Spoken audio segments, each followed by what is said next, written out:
This episode of the podcast is brought to you by Mapper Forward's first on-demand workshop, How to Become a Coffee Consultant. Available now online for you to learn at your own pace with a certificate available upon completion. Click the link in the show notes to access today for just €50.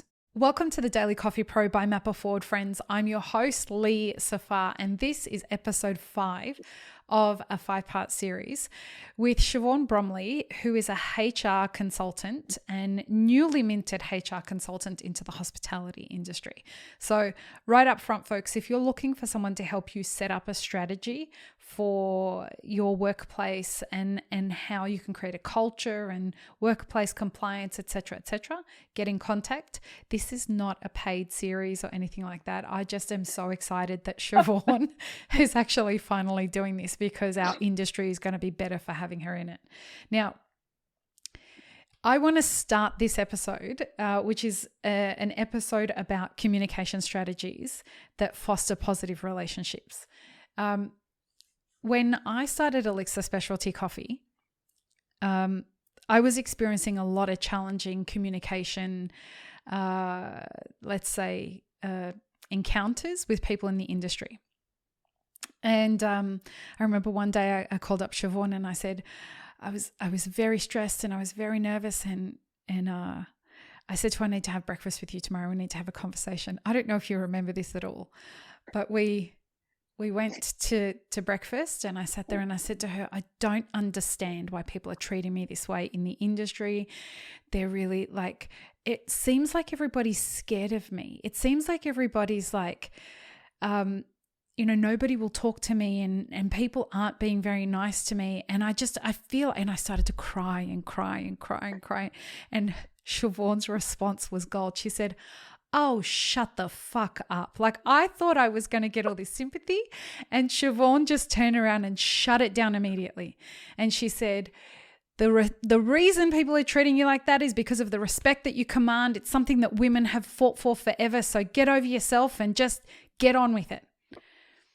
Now, the reason I tell this story is because positive communication and positive relationships are not always about cuddles and holding hands and singing Kumbaya together. It's about helping people become the best version of themselves.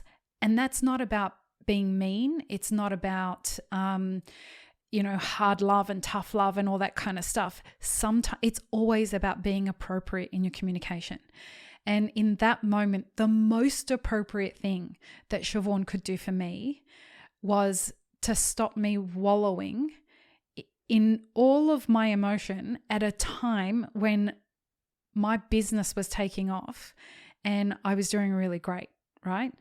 So having told that story, Shivaun, what is it about communication strategies that people need to start focusing on when it comes to fostering positive relationships and positive outcomes for workplace relationships? Before I answer that, I feel like right up until that point, people probably thought I was a nice, soft and fluffy HR practitioner here for the, metaphorical back rub. Everything's going to be okay, team. Get the fuck back to work. Well, I got to tell you, I tell that story to so many people because, it's so important to have people in your life that won't keep you stuck in your own emotions, because right then and there, that was the thing that got me unstuck. And you remember what that time was like. It was pretty horrible. Yeah, I do. And there was a lot of hate and death threats and rape threats and all this stuff coming through the internet. And you were just trying to get me to focus on the positive stuff that was happening, because there was a lot of positive stuff that was happening. But I was so stuck in the fact that, like, I was getting spoken to. When people were speaking to me, it was really quite horrible, and there was very little encouragement from the industry, even though the business was taking off. And so instead of sitting there and saying to me, oh, you got this, mate, no problem. You would just like, get on with it. Let's get this thing moving. And it was perfect. And that was, it was exactly what I needed. So folks, like, she's a gem. Don't get me wrong. She is a gem, But there are times when you need that. Anyway, back to the other thing, the question. It's not about you, Lee, apparently. Apparently. Look, I think, and you know, this goes beyond the workplace, right? This is in our personal relationships, in our family, in everything we do. I think, you know, communication is so vitally important. And it's interesting. I read a quote today on Instagram, and I screenshot it because it was just so relevant to this discussion around, you know, positive employee experiences. Think about everything we've said and getting that balance right with our employees. But it says, when we avoid difficult conversations, we trade short-term discomfort for long-term dysfunction. And I think not a truer word could be said, you know, particularly as it comes when we think team and employer, employee, be it an individual's issues, you know, interpersonal issues in the team. In my corporate HR life, you often have someone saying, I'm going to call HR, I'm going to get HR involved. The moment you bring in that independent mediator of HR, you lose the authenticity of discussion between employee and manager. And that's what I'd say to the managers. Yeah, I'm here and I can come to your meeting, but you don't want me to, because once I get involved and I start adjudicating, you lose what you had and it will never be the same. So be prepared to have that conversation. I think in business, a lot of it is around feedback. Feedback on performance. And we talked about not addressing poor performance or not addressing behaviors that aren't quite where we want them to be. So be it someone who's always late, it's a pulling that person aside and saying, hey, I need you to be here at the commencement of your shift, not a minute after, not 5 minutes after. I've set the schedule to accommodate the needs of our business and work with our customers. I need you to do that. If you can't do that, you know, different discussion. Yep. So, and it's not, I shouldn't just think of, you know, communication in a negative sense, but often that's the comms we don't have. Equally as important is positive feedback. If someone's done something awesome in your business or they're consistently exceeding your expectations, you know, celebrate that. Celebrate success in your business. Take the team out. Make sure it's impromptu too. Don't just go, oh, we've had a good week, we'll go and have dinner this Friday night, and everyone just expects it. It's that surprise element. You know, think about things of recognizing employees individually and publicly to the rest of the team. I mean, I think we're a bit past employee of the month, but the concept is right. Yeah, right. Star award on the door. But the concept is right. Or if you're in one of these environments where wellness is the thing, give them something. You know, it's not all about just cash. You know, give them a voucher for something. You've got networks in the industry. You know, you've got networks who have a bar, or do little things like that to recognize and reinforce the behaviors you want to see. But also encourage two-way communication. Think about all the ideas you had when you first started out. You know, you probably didn't want to give them all away, but your employees are there experiencing it all the time. So make sure you provide that opportunity where they can give you feedback on your business and everything else. But, you know, Lee's spot on. It's not just, oh, everything will be all right. And you know, really be authentic in the discussion you have. And this comes back to how well you know your people. Why are they here? What do they love about this? You know, they just love the people interaction. They love the perfection and the science behind getting the coffee right.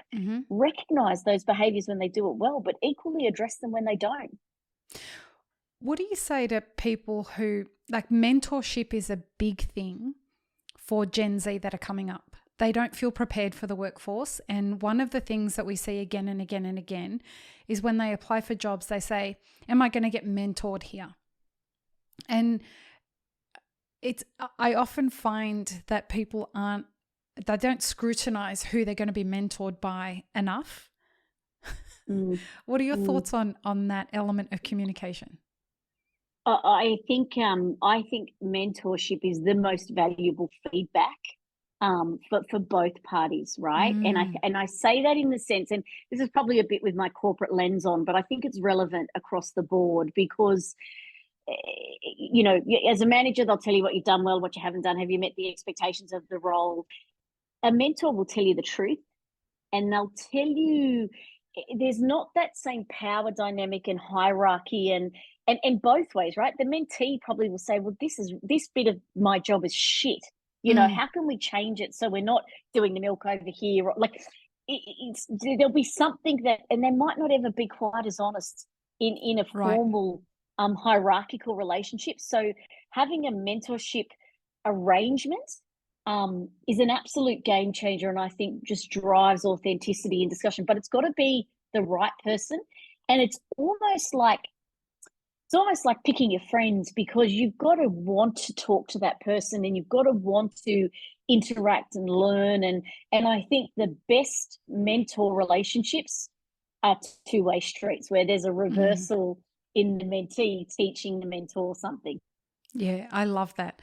And folks, we offer at Map It Forward, we do workshops, communications for teams, and we're going to start bringing Shivaun into that offering.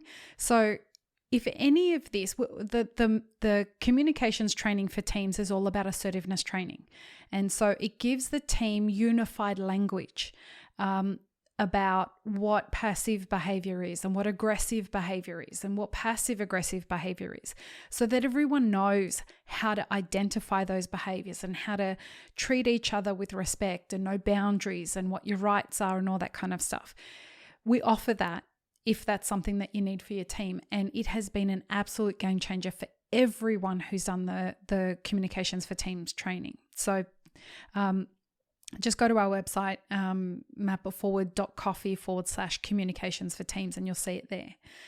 Now, Shivaun, if you had to pick one thing to finish up the series, if you had to give people one tip in the first place to start for positive communication with their teams, what would it be? Read about radical candor. There's something online, and I can get you something to share, Lee. Yeah. Like a short course video about radical candor, but it's all around, to me, communication is around feedback, about continuous, relevant, timely, but candid feedback. Be honest. That's the best thing. Don't sugarcoat. 100%. Don't. And I know we're often trying to interpret a response or otherwise, but this is your business at stake. Right? Remember, this is your people, your biggest asset.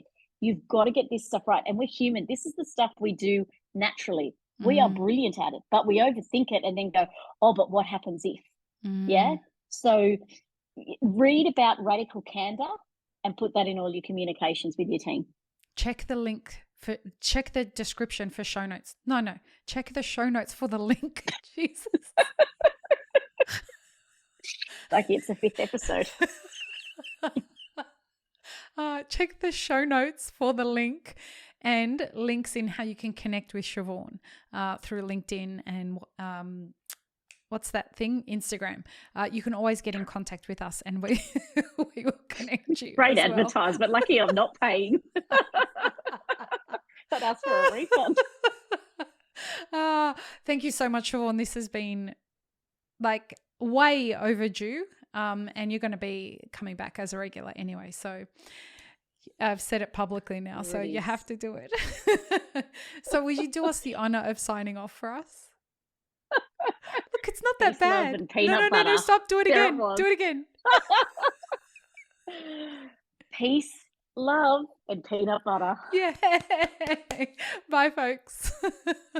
Thanks for tuning in, friends. There are 2 ways you can support this podcast. Firstly, become a paid member of our YouTube channel. Secondly, you can join our Patreon for as little as $3 a month. Don't forget to subscribe and like this video before you leave, and check the show notes for more information. Now, this is what you should check out next.